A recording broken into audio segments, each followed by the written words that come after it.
le politique, il doit nous entendre. Ils vont aller au présidentiel avec une inflation à 4%. Oui. Hein, il faut qu'on l'entende. Salut les esprits riches, bienvenue dans cette nouvelle vidéo où on va parler d'inflation et peut-être même d'hyperinflation et du danger que ça représente pour vous et pour votre patrimoine. C'est pour ça que j'ai laissé ouvert ce placard, parce qu'il y a le monstre dans l'inflation qui nous guette. Alors je voulais commencer par vous montrer ça.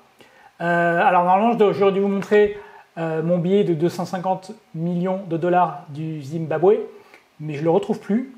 Et peut-être qu'il a été grignoté par l'inflation. Je pique quoi? Bon, à la place, j'ai ce billet de Afghani, donc de la Banque d'Afghanistan. Je pense que ça ne vaut plus grand-chose. Bref, tu l'as compris, le sujet, c'est l'inflation. Donc, je vais t'expliquer déjà ce qu'est l'inflation en quelques mots, dans quelle situation on est aujourd'hui et surtout, qu'est-ce que tu peux faire pour te protéger de l'inflation, quels sont les actifs à acheter et les actions que tu peux prendre. Alors, on peut voir dans cet article sur les Échos que l'inflation continue de grimper en France, que les prix à la consommation ont augmenté de 2,8%. Alors, c'est vrai que 2,8%, quand on n'est pas au taquet de son budget, on ne va peut-être pas le sentir. Mais vous allez voir que ce qui pose problème, c'est la suite. Déjà, il faut comprendre que ce qu'on appelle l'inflation, c'est l'augmentation durable des prix. C'est la définition économiste des choses. Mais ça veut dire tout simplement que les prix augmentent. Les prix augmentent. Et donc, on l'a vu, vous en avez entendu parler. Il y a beaucoup de choses qui ont augmenté. Bah oui, parce que quand vous avez des hausses qui sont de cet ordre-là, 10-15%, quand vous avez le prix du fret maritime qui a explosé, qui a été multiplié, le prix du container par 6, 7 ou 8, le prix du transport global sur les grandes routes maritimes du monde, ça a fait x3 depuis le début de l'année. Tout ça, ça se paye maintenant. Tout ça, ça se paye maintenant et ça va arriver au niveau de notre ticket de caisse dans les prochains mois. Donc oui, mais regardez, des pays comme la Belgique, on est déjà à quasiment 7%, l'Espagne, on est à 6%, et on est un des pays, en Allemagne, on est quasiment à 5-6% aussi. Donc oui, c'est des niveaux qu'on va voir en France dans les prochains mois. On peut constater aussi dans cet article sur Le Point que l'inflation est à un niveau record dans la zone euro. L'inflation est de 4,9%. Alors, toujours pareil, sur un an, 4,9%, on peut se dire que ce n'est pas forcément beaucoup, une augmentation de 4,9%.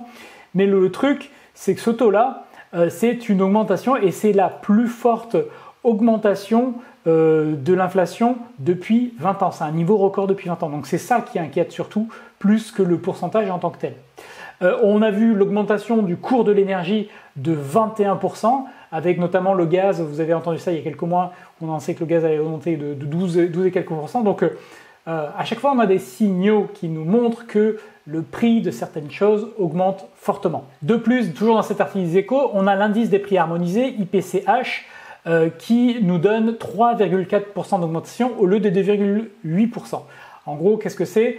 La France a sa propre manière de calculer l'inflation au travers de l'INSEE et l'IPCH, c'est la manière européenne harmonisée de le calculer. Donc chaque pays va le calculer à sa petite sauce et on a l'indice harmonisé qui permet de comparer entre les pays. Donc vous voyez qu'il y a déjà un écart de 0,6%. Encore une fois, c'est peut-être pas grand-chose 0,6%, mais ça commence à faire beaucoup lorsqu'on regarde l'impact sur les budgets. Alors aux États-Unis, on a une hausse des prix qui est au plus haut depuis 31 ans.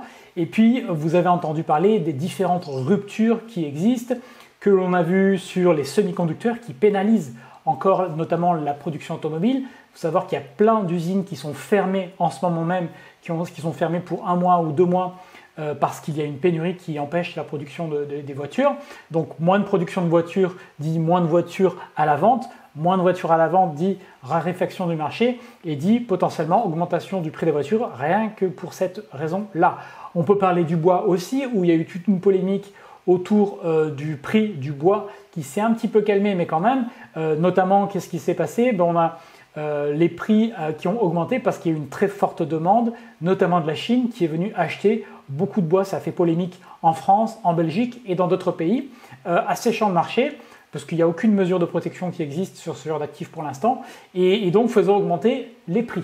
Alors on l'a vu dans un article notamment de New York Post, mais aussi ailleurs, que Jérôme Powell, qui est le chairman de la Fed, la Banque fédérale américaine, qui n'est ni une banque ni fédérale d'ailleurs, a dit que l'inflation n'était plus transitoire et qu'il fallait retirer ce terme-là et que ça allait donc devenir quelque chose de permanent. Alors qu'est-ce que ça veut dire dans le langage fédien, si on peut dire? Ça veut dire que la Fed se prépare à prendre des mesures pour essayer de limiter l'inflation parce que ça commence à devenir problématique. Et donc, L'une des mesures les plus simples et les plus utilisées dans l'histoire, c'est l'augmentation des taux directeurs. Mais ça n'est pas la seule. Donc ça veut dire que la Fed va probablement prendre des actions l'année prochaine pour essayer de contenir l'inflation. Alors le problème, j'en parlais dans la vidéo précédente, c'est que les taux d'intérêt, c'est bien gentil, mais dans une situation dans laquelle les États sont surendettés, une augmentation des taux pourrait provoquer leur défaut, leur faillite pure et simple, puisqu'ils ne peuvent plus faire face à l'augmentation du coût de leur dette. Et puis vient s'ajouter à cela d'autres problèmes de trajectoire, on peut appeler ça comme ça, notamment cette fameuse transition écologique, énergétique, qui veut que la production d'énergie soit de plus en plus carbone neutre, enfin neutre en carbone, et donc s'orienter vers des énergies dites renouvelables comme l'éolien ou le solaire.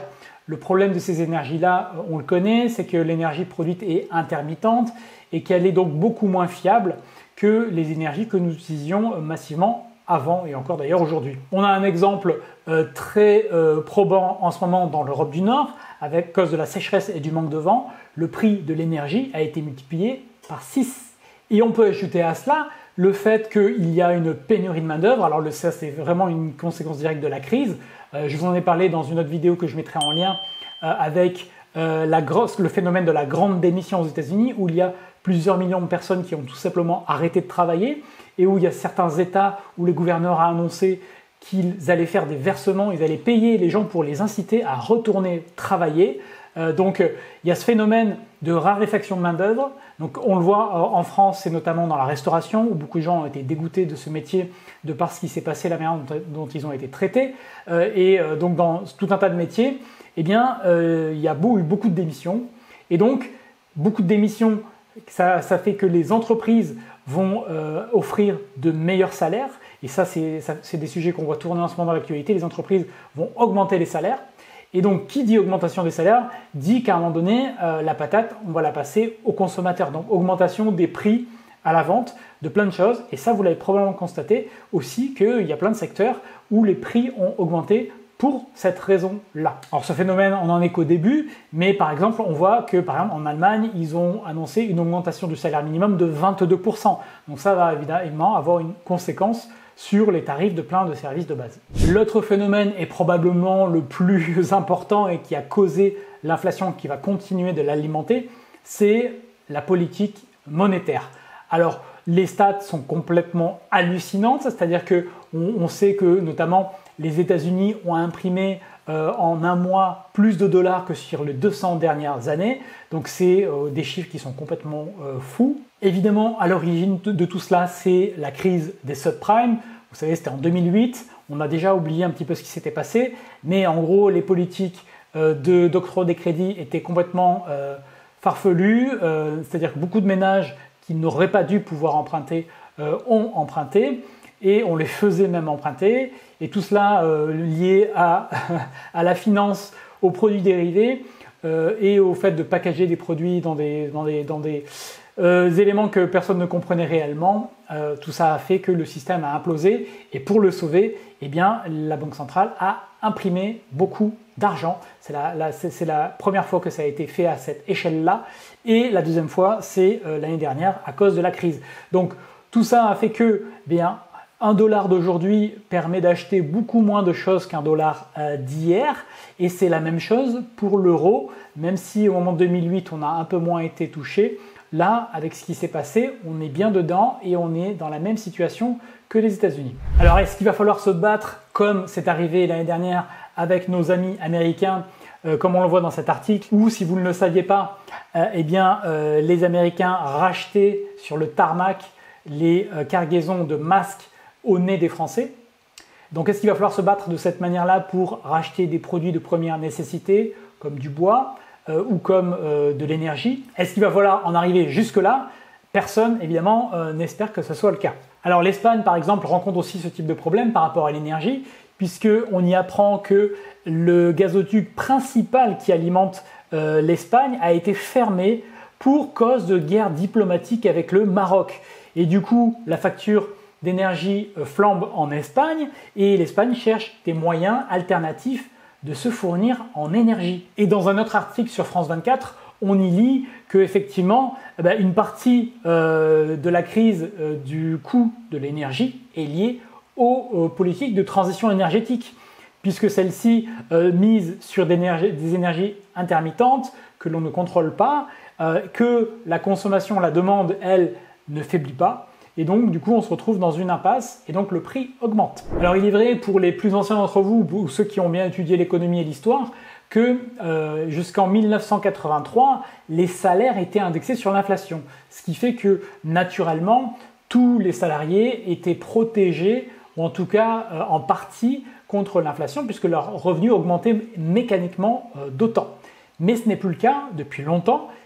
Et je sais que certaines personnes réclament le retour de ce mécanisme, comme notamment les Gilets jaunes, comme on le voit dans certains articles, qui voudraient que cela redevienne une norme pour protéger notamment les salaires les plus faibles. Alors malgré tout, le salaire minimum en France est en partie indexé sur l'inflation, mais on peut voir l'exemple chez nos voisins belges, où c'est encore le cas, les salaires sont eux indexés sur l'inflation, comme dans cet article que l'on peut lire sur les Échos, où il y a une indexation automatique.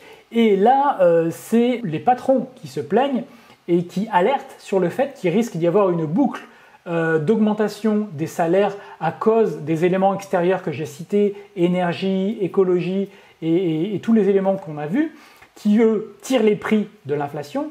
Donc l'index se retrouvent à augmenter fortement, les patrons se retrouvent obligés d'augmenter les salaires, ce qui peut mettre en difficulté leurs entreprises si jamais ils ne peuvent pas passer cette augmentation au consommateur final. Et donc ça peut créer une tension, puisque si tout cela se met en branle, eh bien, on ne sait pas comment ça va évoluer, puisqu'on n'a jamais été dans une situation similaire. Alors évidemment, malgré cette inflation, les riches continuent de s'enrichir. Pourquoi ? Notamment parce qu'ils ont des investissements ou des formes de revenus qui sont protégés de l'inflation. Ils investissent dans des actifs qui rapportent plus que l'inflation. Parce que vous comprenez bien que dans un schéma où, admettons que l'inflation ne soit que de 5%, 5% seulement, eh bien, si vous placez de l'argent à 1% sur un livret A qui n'est même pas encore à 1%, d'ailleurs, j'ai lu récemment qu'il prévoyait de l'indexer, de l'augmenter de l'inflation, eh bien, vous perdez de l'argent. À 1%, si l'inflation est à 5%, c'est-à-dire que votre argent perd de la valeur chaque seconde. Donc ça, c'est un élément à vraiment avoir en tête. Est-ce qu'on va se retrouver dans une situation comme dans les années 23, 30, notamment en Allemagne, avec la République de Weimar, où il y a ces images célèbres, je vous les remettrai ici, où l'on voit des personnes se déplacer avec des brouettes de billets, on voit des enfants faire jouer avec des piles de billets, parce que tout ça ne vaut plus rien du tout, ça ne vaut plus rien. Et les prix augmentaient tellement dans une seule journée, il y avait une inflation telle dans une seule journée, qu'entre le matin et le soir, votre brouette de billets ne permettait même plus d'acheter la baguette de pain qu'elle permettait d'acheter à 8 h du matin. Donc il faut vraiment avoir conscience de ça, parce que c'est le risque principal. Si jamais nous arrivions à un dérapage incontrôlé de l'inflation, je peux vous garantir que nous aurions bien d'autres problèmes que savoir la valeur des euros. Qui s'en est bien sorti pendant l'hyperinflation? Ça peut peut-être valoir le coup d'en dire un mot. Pendant l'hyperinflation, dans l'histoire, eh bien, les personnes qui s'en sont le mieux sorties sont de plusieurs natures. Il y a tous ceux qui étaient proches de la production alimentaire, donc les paysans, les fermiers s'en sont plutôt bien sortis. Tous ceux qui avaient des métiers spécialisés qui étaient très importants et très demandés, notamment les médecins, et tous ceux qui travaillaient sur des outils de transformation de la nourriture. Donc ceux qui avaient des usines de production et ce genre de choses s'en sortaient plutôt pas mal, puisqu'il y avait toujours un besoin de leur service. Évidemment, à cette époque-là, il y avait beaucoup moins de services tertiaires tels qu'on l'a aujourd'hui, donc on verrait comment ça se comporte. Mais c'est sûr que ce n'est pas le Chief Happiness Manager qui, lui, va fournir un service utile à la société dans ce genre de situation. Bon voilà, même s'ils sont certainement très très utiles pour rendre tout le monde très heureux au travail. Donc, mais vous comprenez l'idée, les personnes qui sont capables de produire les éléments de base de la nourriture, de la santé, seront les mieux protégés dans ce genre de situation. Mais mettons de ça de côté, qu'est-ce que vous pouvez faire, vous, à votre propre niveau, pour vous protéger? Quels sont les actifs qui permettent de s'en sortir, quels sont les investissements que vous deviez réaliser pour vous protéger. La première des choses qu'il faut comprendre, c'est que tout ça, il faut le faire avant que l'inflation arrive, c'est-à-dire qu'une fois que c'est là, une fois que l'hyperinflation est là, c'est trop tard. On peut faire quelque chose ? Ah non, il n'y a rien à faire. Enfin, je veux dire, sur le... On subit. C'est comme une assurance. On ne prend pas l'assurance de sa maison une fois qu'elle est en train de brûler. Hein, c'est trop tard. Ça se prend avant. Donc ça, il faut vraiment en avoir conscience. Si vous craignez pour ce genre de risque, vraiment réfléchissez à ce que vous pouvez faire qui est adapté à votre situation. Si vous voulez en savoir plus, je vous mets un lien d'ailleurs vers des vidéos complémentaires où je détaille les moyens de mettre ça en œuvre. Je vais vous donner ici un résumé, mais si vous voulez plus d'informations, vous avez le lien en description. Il faut aussi comprendre qu'il va y avoir un effet sablier. L'effet sablier, c'est quoi? Vous voyez ce que c'est un sablier? Eh bien, avant, la société était divisée en différentes classes que l'on connaît tous, entre les classes modestes, la classe moyenne et la classe au-dessus. Eh bien, l'inflation, l'hyperinflation a tendance à massacrer tous les gens qui se trouvent au milieu. C'est-à-dire que, en fait, ceux qui sont au minimum, ils ont tendance à avoir des revenus qui sont réindexés sur l'inflation, comme le SMIC par exemple, qui ont tendance à les protéger un tout petit peu. Ceux qui sont tout en haut, ils ont les investissements, ils ont l'actif, ils ont le patrimoine, et donc ils ne sont pas touchés, voire même ils savent très bien s'en sortir. Ceux qui souffrent le plus, c'est en fait la majorité des gens, ceux qui sont au milieu, c'est-à-dire ceux qui travaillent, qui ont un revenu moyen, qui n'ont pas forcément beaucoup d'investissements, qui n'ont pas forcément beaucoup diversifié leur patrimoine, et eux, ils vont déguster. Donc ça, c'est déjà le cas depuis 15 ans, hein, de toute façon, si jamais vous n'en avez pas rendu compte. Les moyens de se protéger, quels sont-ils? Le premier moyen, c'est historiquement, c'est se retourner vers ce qui a de la valeur, parce que quand il y a hyperinflation, ça veut dire que la devise en question, donc que ce soit de l'euro ou de l'USD, ça va être pareil, c'est que la devise en question, il y a une perte de confiance dans sa valeur et que en gros, elle ne vaut, chaque billet, chaque pièce ne vaut plus rien, et donc personne n'en veut. Et donc il faut se retourner vers des actifs qui ont de la valeur indépendamment de ces trucs-là que personne ne voudra plus toucher. Donc historiquement, on retrouve quoi? L'or et l'argent. Voilà, les métaux précieux, on y retrouve, c'est une relique barbare. Je sais que beaucoup de gens n'aiment pas puisque ça ne rapporte rien, mais dans ce genre de cas, ça protège énormément. Pour la petite histoire, je sais que j'ai entendu régulièrement Kiyosaki parler de ça dans ses écrits, où il disait que après la crise, après l'hyperinflation des années 30, une fois que tout le monde était séché, eh bien les gens qui avaient une pièce d'or, eh bien ils pouvaient s'acheter une maison avec une pièce d'or. Donc voilà, avoir de l'or, un petit peu dans son patrimoine, c'est pas trop déconnant comme assurance selon moi. L'autre moyen de se protéger, et là c'est un petit peu plus spéculatif, mais c'est le Bitcoin. Alors pourquoi je vous parle du Bitcoin à côté de l'or? Parce que le Bitcoin est considéré comme l'or numérique et qu'au-delà de spéculer sur le prix, parce que ce que vous comprenez, c'est que quand on parle du Bitcoin, on s'affole sur le prix en euros ou en dollars, en disant il est monté à 65, il est tombé à 50, mais en fait tout ça c'est relatif à l'euro ou au dollar. Mais si l'euro ou au dollar ne vaut plus rien, qu'est-ce que ça fait de le comparer à l'euro ou au dollar? Ça fait rien en fait. Le Bitcoin a naturellement une protection contre l'inflation puisque la quantité de Bitcoin est définie dans son algorithme et donc ne pourra pas augmenter, ce qui fait que ça protège naturellement de l'inflation. Donc alternativement ou conjointement aux métaux précieux, avoir un peu de Bitcoin juste pour cette raison-là, pour moi, a aussi pas mal de sens.